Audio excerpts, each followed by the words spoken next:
My name is Mackenzie Newbury, and I am responding to the week one discussion board post. So, the standard that I looked at is the third grade standard that says students develop an understanding of the meaning of multiplication and division of whole numbers through activities and problems involving equal sized groups, arrays, and area models. Multiplication is finding an unknown product, and division is finding an unknown factor in these situations. For equal-sized group situations, division can require finding the unknown number of groups or the unknown group size. Students use properties of operations to calculate products of whole numbers, using increasingly sophisticated strategies based on these properties to solve multiplication and division problems involving single-digit factors. By comparing a variety of solution strategies, students learn the relationship between multiplication and division.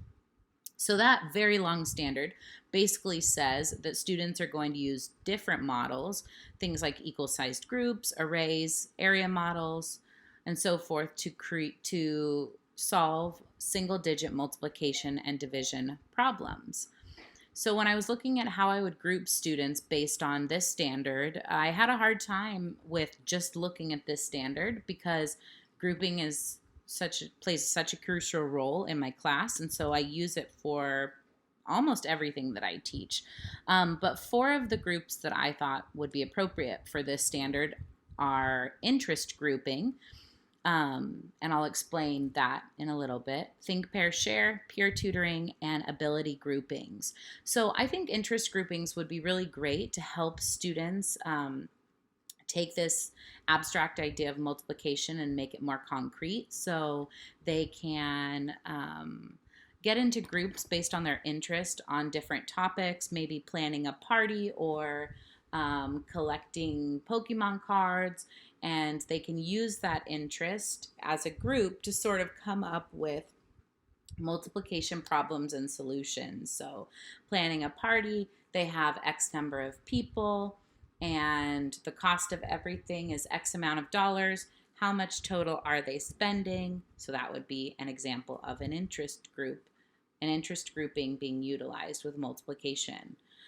Think, pair, share. Again, it's something that I use all the time. So kids work with their elbow partners, the partner in their at their table, and they share their thinking. They talk about their thinking. They talk about their reasoning when they're solving problems, and that is really helpful with multiplication. Peer tutoring is another great way that you can support students' development within this topic. So, multiplication in third grade is something that is new for students. At that age, for many of them, it's their first time being exposed to that topic. And so, peer tutoring is a great way to allow your students who pick it up quickly to sort of work with the students who don't pick it up quickly and fill in some of those gaps. I definitely believe that students are going to benefit from hearing things multiple ways from multiple people, and peer tutoring helps emphasize that. Ability groupings is the last group type that I would use to teach this standard.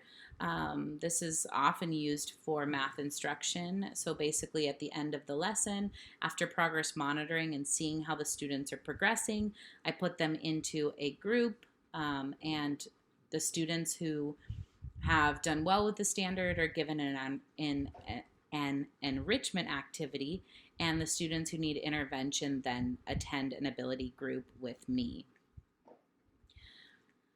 So how these groupings will meet the needs of my students because kids learn when they're talking about things, and if they're just receiving direct instruction, they're not having an opportunity to share and collaborate, and put their thoughts together and their reasonings together to see where they may have disagreements, or maybe a student comes to a conclusion that they will realize is incorrect when working with a group or with a peer. So those are the benefits of using the types of grouping that I mentioned. And of course, interest grouping is always motivating for students because they want to learn about things they're interested in.